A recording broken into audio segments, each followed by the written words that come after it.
Alright YouTubers, unboxing video. So, new 10th gen CPUs. We've got 3 of them for the channel. And I needed to get another motherboard. So this is going to be the Asus Prime B460 Plus LGA 1200. And this is going to be ATX. So, you know my channel, you know I like full ATX motherboards, not micro. And even though I have some, as well as mini ITX, we definitely like the bigger ones. You know, a lot of reasons for that. Obviously, expansion, easier to work with too, in my opinion, because the computer is bigger. So let's get this out. So, you know, a lot of times when I buy new stuff, something has to go bye-bye, right? Because, you know, I do okay money-wise on the channel. I'm not rich, and we, you know, definitely spend more than we bring in, right? So to offset that, I got to sell a lot of the gear so I can buy new gear. But yeah, this is $109.99 at Amazon, and I can tell you one thing I don't like about it off the bat: no Wi-Fi. But other than that, you know, this is honestly the perfect motherboard for the CPUs that I've been buying. So we've got the i5 10400. We just added the i7 10700 and the i3 10100. The i3 is going to go into a mini ITX board, and I haven't figured out whether the i7 is getting this one or it's going in the gaming edge Wi-Fi. But there's the back, okay, and hopefully I will call everything out. We'll do some flyovers so you guys can see everything. And you know, some of this stuff nobody really cares about, but hey, some of it you probably do. So let's get it open. And interesting, I don't remember, well, I haven't bought too many Asus motherboards. I'm usually a Gigabyte MSI guy, but this honestly was, I think, the cheapest ATX motherboard that was actually in stock, and because of that, yours truly had to get it. Alright, so I'm going to pull all the crap out, and then we'll get to the motherboard, because we're going to spend the most time on the motherboard. Of course, you have 2 SATA 3 connectors. One of these has got a 90 degree on the other end, and the other 2 sides are straight.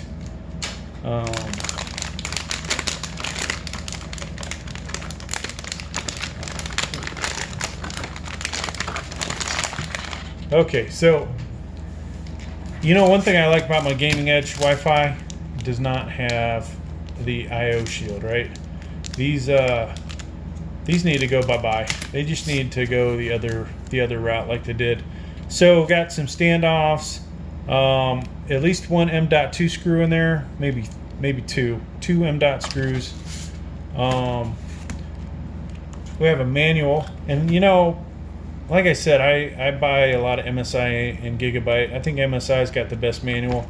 This one's a little thin, which either means it doesn't have a lot of directions or it's only in English. So we'll check that out behind the scenes. And then the driver disc. You know, it's one sad thing here in Hawaii. I did not bring my Blu-ray player that plugs in, so it makes it harder to install these drivers and get the right ones on. Not always when you go to the website and download the drivers do you actually end up with a computer that's going to work properly, which is, you know, just the way life goes, I guess. All right.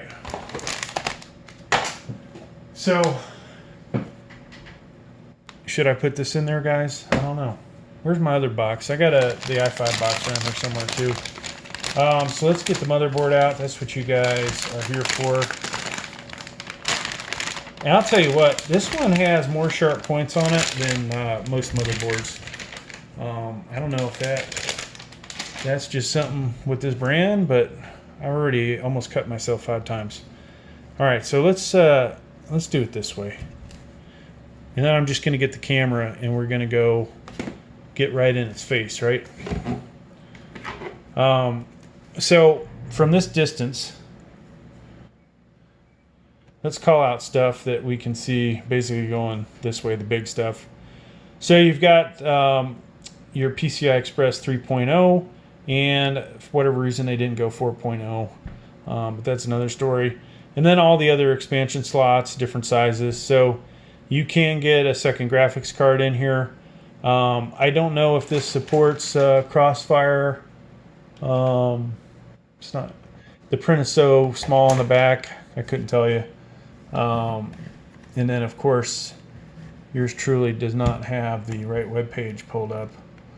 So, all right. So you got those. This is a good selection. This is, I like this when they do this one on top of that, because that one makes that free, right? This one's gonna basically cover that one, so that one's useless, and it's good they space these out. So right here we've got one of our M.2s that come with it. Here's the second one, and it looks like 2280, so the full size. So the full size M.2s.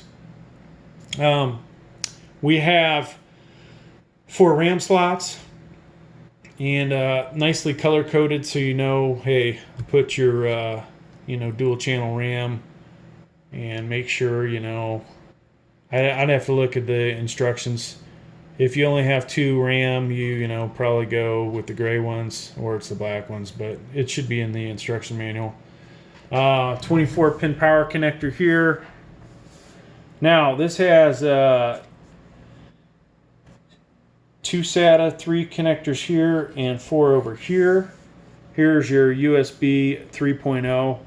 So from what I see, folks, there's only one USB 3.0. So if you happen to have a case that has 2 of these, you may only get to use half of them. Of course, here's where your CPU goes. And this will, the other CPU I've got coming is the Intel G59 Celeron. Yeah, get excited about that. I know I will be. Hopefully it's better than the 4900, which we also have. So this should support Celeron, your, if they come out with new Pentiums, which I believe they are, and the i3, i5, i7, i9, okay? But it's not an ideal motherboard for processors N and K, because you will not be able to overclock them. At least, the core. You will not be able to change the multiplier for the cores. Okay, so here's a CPU fan right here, folks. And I will try and call out all your system fan headers. There's a fan there. See if we can find any other ones before we move on.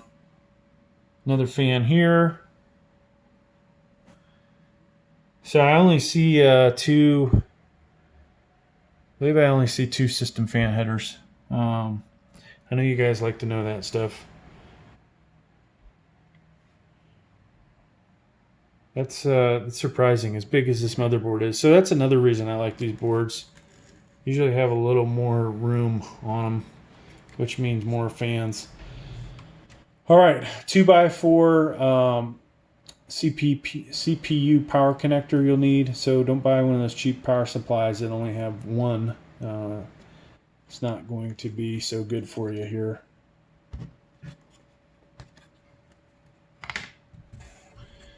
All right, what else we got? I'll go over the I/O connectors in a minute. So of course we have, here's another fan. So three system fans it supports. So if you're like me though, you use the Molex connectors and barely ever use these. Now I do have an awesome Noctua fan that I will plug in there. USB, what is this guy? So USB 2.0. This is interesting that they are encased like this. Most of the motherboards I buy don't look like that. But two connectors for USB 2.0, and this would appear to be the audio connector. Yeah, it's missing that pin right there. Over here, let's zoom in, is your front panel connectors, and your on the back row it should be the speaker connector. Probably the last 4 pins. The last 4 pins. Now, I don't know if you can see that. So you're going to have your hard drive plugged in here, reset switch next to it. The print on the hard drive will face out. The print on the reset switch will face that direction. Or, you know, matter of fact, you can have it point either direction, but if you want to line up the one that says it's positive, that's the way you do that. And then you've got your power LED and your power. So these have plus minus on those connectors. So, all right, well, not a whole lot else with this. This is kind of a boring motherboard. There's the back, in case you wanted to see that. All right, let's look at the IOs. So we've got the old style PS2 here. We've got USB 2.0, HDMI, dual DVI, VGA. Okay, so you know, obviously to take advantage of these, you will need a processor that doesn't end in F. USB 3.0s, you've got 4 of those. Here's your Ethernet connector and your microphone and headphones.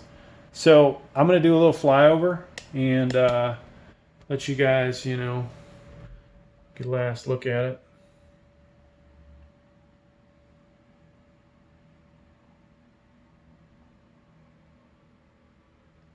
Now in the future, expect that I will do a BIOS update video. We may actually review this when I get done with it to let you know what I think of it. Right now, I'm just underwhelmed for the price. You would still honestly think you got more than you do, but it's not.